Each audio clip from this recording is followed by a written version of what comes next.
जय श्री कृष्ण दोस्तों, नेहा को हॉरर स्टोरी में आप लोगों का स्वागत है। तो हमारी आज की कहानी है एक भूत को मिली मुक्ति के बारे में। तो चलिए दोस्तों, देखते हैं आखिर ऐसा क्या हुआ इस कहानी में। एक समय की बात है, एक गांव था। गांव के बाहर थोड़ी दूर पे एक बहुत पुराना घर था। उस गांव के लोग कहते थे कि उस घर में एक भूत रहता है। एक दिन एक लड़का उस घर में घूमने गया। उसने लोगों से उस घर की कहानी सुनी थी, लेकिन उसने सोचा यह सिर्फ एक अफवाह है। लड़का घर के अंदर गया। घर पूरा मकड़ी के जालों से भरा हुआ था और काफ़ी अंधेरा भी था। वह अंधेरे और खाली कमरों से घूमता रहा। कुछ देर बाद वह थोड़ा सा डरा, लेकिन उसने हिम्मत नहीं हारी। अचानक लड़का के कानों में एक अजीब सी आवाज़ सुनाई दी। वह आवाज़ पीछे से आ रही थी। वह लड़का झट से घूम के पीछे देखा तो वहाँ उसे कोई नहीं दिखा। लड़का फिर से आगे बढ़ा। उसने एक कमरे में से एक सफ़ेद और डरावनी परछाई उसके सामने आती हुई देखी।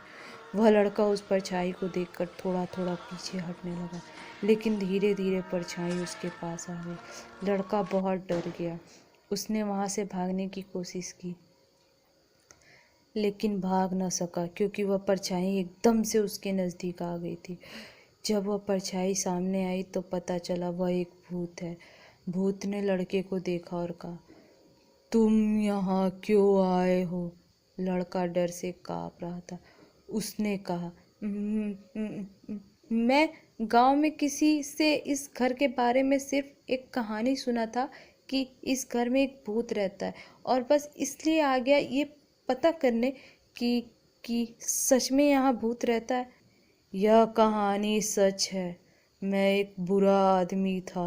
मैं लोगों को नुकसान पहुंचाया हूँ, इसलिए लोगों ने मुझे मार दिया। लड़का ने भूत के सामने हाथ जोड़कर कहा, मुझे माफ़ कर दो। मैं अब इस हवेली में दोबारा कभी नहीं आऊँगा। भूत ने कहा, मैं भी तुम्हारी ही तरह हाथ जोड़कर सबसे माफ़ी मांगी थी, लेकिन किसी ने मुझे माफ़ नहीं किया और सबने मिलकर मुझे मार डाले। लेकिन तुम चिंता मत करो, मैं तुम्हारे साथ कुछ भी नहीं करूँगा। मैं तुम्हें एक बात बताता हूँ, बस तुम मेरा एक काम कर दो।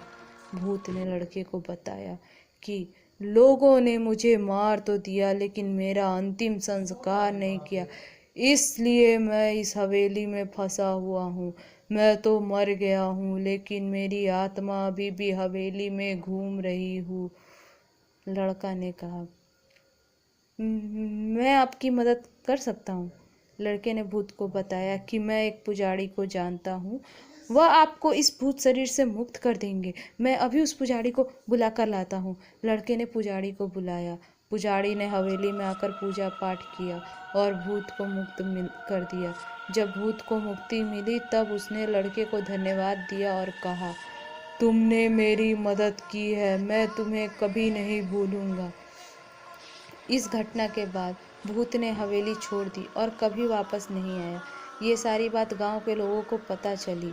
इसके बाद वहाँ के लोग बिना किसी डर के अपनी ज़िंदगी आराम से जीने लगे। तो दोस्तों, इस कहानी से हमें यह शिक्षा मिलती है कि बुराई हमेशा माफ़ नहीं किया जाता है, लेकिन अच्छे लोग हमेशा मदद ही करते हैं, जैसे उस लड़के ने उस भूत की।